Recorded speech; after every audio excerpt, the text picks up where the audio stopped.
Bueno, y vamos con lo que sería realmente de museo. Estas computadoras, de hecho, en el Roxen las van a ver como piezas de museo, como reliquias. Yo las tengo acá porque son mías, fueron mis primeras computadoras con las que hice mis primeras cosas. ¿Y a qué género pertenecen? Estas son las denominadas home computers o computadoras hogareñas, computadoras del hogar. Les voy a contar algunas características de ellas.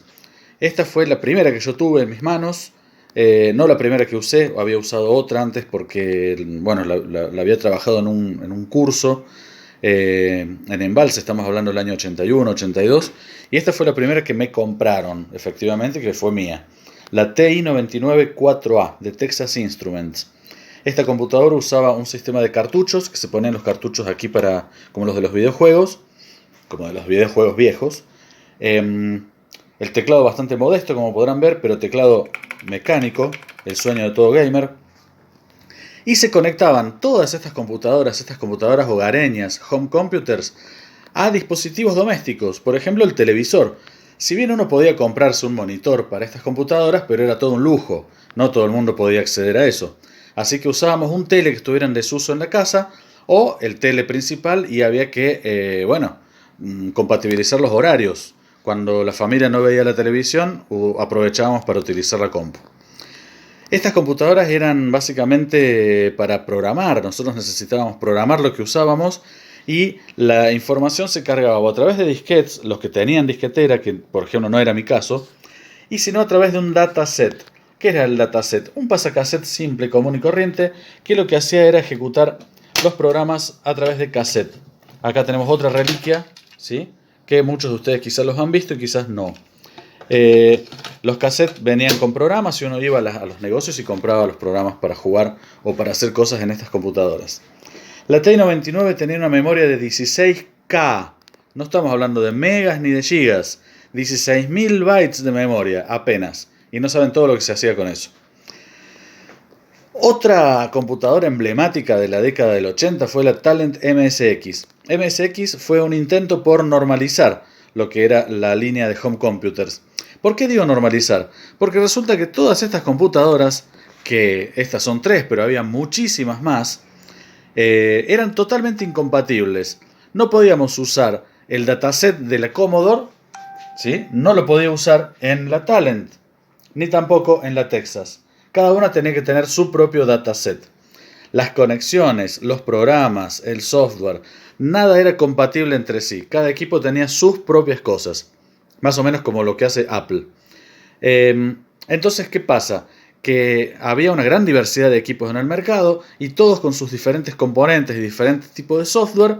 Se hacía bastante complicado normalizar la informática en la década del 80 con estas máquinas. MSX es un intento por lograrlo.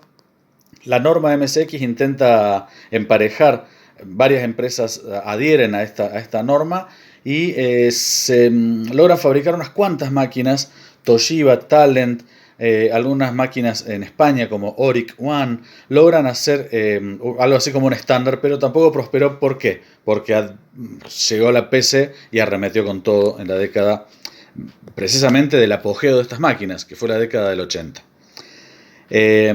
La Talent tenía un poquito más de memoria que la Texas. La Talent tenía 64 kilobytes de memoria, seguimos en la misma línea de kilobytes. Y fíjense el teclado también mecánico y con las teclas especiales para lo que eran los juegos. Esta es una leyenda, la Commodore 64, la C64. Son máquinas, chicos, que son referencia de la década de los 80. Son como el DeLorean de Volver al Futuro. Son máquinas que representan todo un símbolo de esa década.